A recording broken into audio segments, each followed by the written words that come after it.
Ito yung kalsada na nagdurugtong simula sa may Aurora Boulevard at ang labas dito sa may Camyas Road ng Quezon City. Kapag dumaan ka dito dati, puno ito ng mga bahay. Literally na yung mga gamit halos okupado itong kalsada kaya naman sobrang sikip. Ito yung tinatawag nilang squatter area pero mala subdivision style. Tapos dito sa lugar na to, ilang beses na rin nasunugan. After nung masunog ito, tinayuan siya ulit ng mga bahay. Pero ito, tuluyan ng giniba yung mga bahay dito para sa gagawing housing project na kuha na siya mala building style.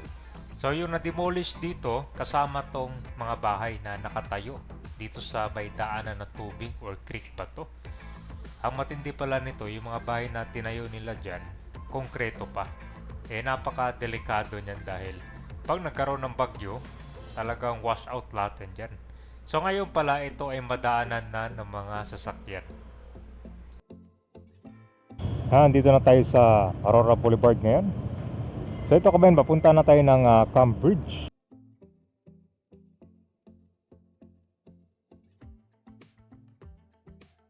Mula dito makakadiretso na tayo papuntang Camyas Road, no? Kasi binuksan na daw itong kaka-demolish ng mga bahay. Tapos inayos sila ng mga kalsada. So, simula dito Aurora, diretso na to ng Camyas. Kasi inayos na. So ito yung area ng West Camyas. Dati kapag dumaan ka dito papuntang Camyas kabayan, makikita mo ito puro mga bahay. Talagang nagmisto lang siya, squatter area na parang subdivision. Puno talaga. Lalo na dyan sa ilalim ng tulay, tinayuan din, no? Ang matindi pa doon, konkreto yung mga bahay na pinagawa. So ito, good news, bukas na pala. Madaanan na sa mga sasakyan. Madaan dito. Yun. Cambridge Corner, Garcia. So ang gagawin nilang project dito, Q Citizen Homes. Panibagong pabahay dito. So mas maayos na kasi kabayan, parang building na, no? Di katulad dati na yung mga bahay dito talagang gawa sa materials. Nandito na tayo sa Camyas Road. So dito yung labasan, guys, nitong Cambridge, no? So dito tayo sa KH Street. So umikot lang tayo. Nandito na tayo sa West Camyas. So simula dito, diretso tayo papunta doon sa Aurora Boulevard. Ang bukas kasi dito sa may Camyas pa lang papuntang Aurora Boulevard. Kumbaga partial pa lang tong kalsada na ginagawa nila, pero siya 2 lanes to. Tinangan natin yung bahay dito sa Creek. Grabe yun, konkreto pa yung pagkagawa. Ito na, madaanan na nga siya. Dito yung bukas.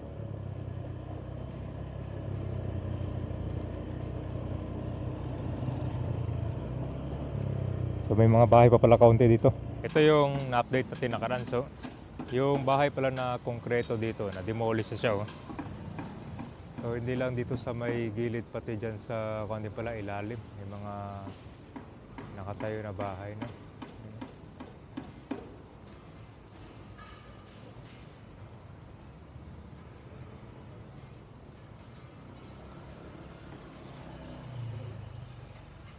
Pati dito sa kabila, dinimolish na rin pala.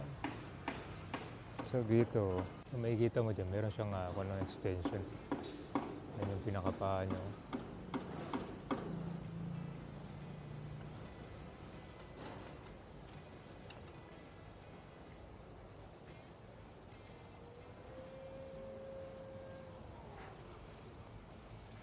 Grabe pa na, pati dito sa ilalim, no? Talagang wasak, no? Ayun, meron din pala, oh. So delikado to dito kasi alam nyo kabayan, ito siya daanan ng tubig, eh. Magbagyo talagang aapaw yung daanan dyan. So ito yung mga apektado talaga niya, yung mga nakatayo, no?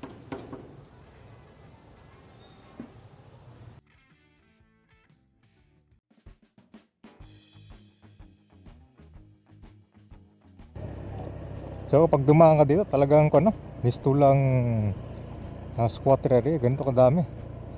Yung sa unahan pala meron pa dito, no? Ito. Talagang wasak lahat dito, no?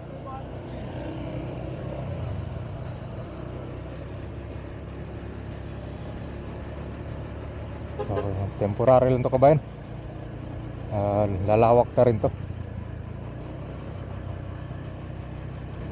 Laki na rin yung improvement.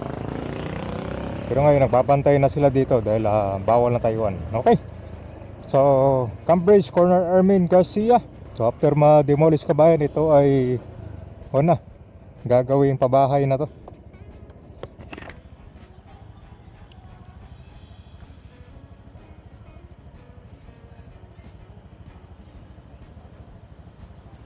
So ito yung area ng Barangay E. Rodriguez. Pagkatawid naman dyan sa tulay, yan ay yung Barangay Camyas naman. So nahati ito sa dalawa. So after ilang years, totally na tanggal na yung mga bahay dito at gagawin na siyang Q Citizen Home. So kwanto, pabahay ng Quezon City. So kulang na lang dito pag nasakop yung kalsada, wala na, magiging squatter area na talaga. Mabuti lang may kalsada pa ito natitira. Marami din kasi nga nagreklamo dito, no concern. Kasi pagdadaan sila dito, masikip na talaga. Pati mga gamit nasa kalsada na. And then, ang problema din dito yung daanan ng tubig. Alam nyo ba na matindi din yung baha dito? Tinayuan pa ng bahay, no? Bukod sa magkukos ng obstruction sa flow ng tubig yan, marami pang maabala dyan dahil ililipat pa sa evacuation center kasi hindi pwedeng iwanan dyan na meron nakatira, no? Yan, ito yung sa tulay, oh. Tingnan mo. Kaya napupuno ng basura yan dahil sa tinatayo ng mga bahay. So after ilang years, nakahinga na talaga itong Camp Bridge. Ito yun ang Camp Bridge. Yan, ito naman yung way papunta na to ng Camyas Road, no? Yan, tanggala to. Tsaka kailangan din ng dredging to. Tingnan mo naman yung burak, ang itim, oh.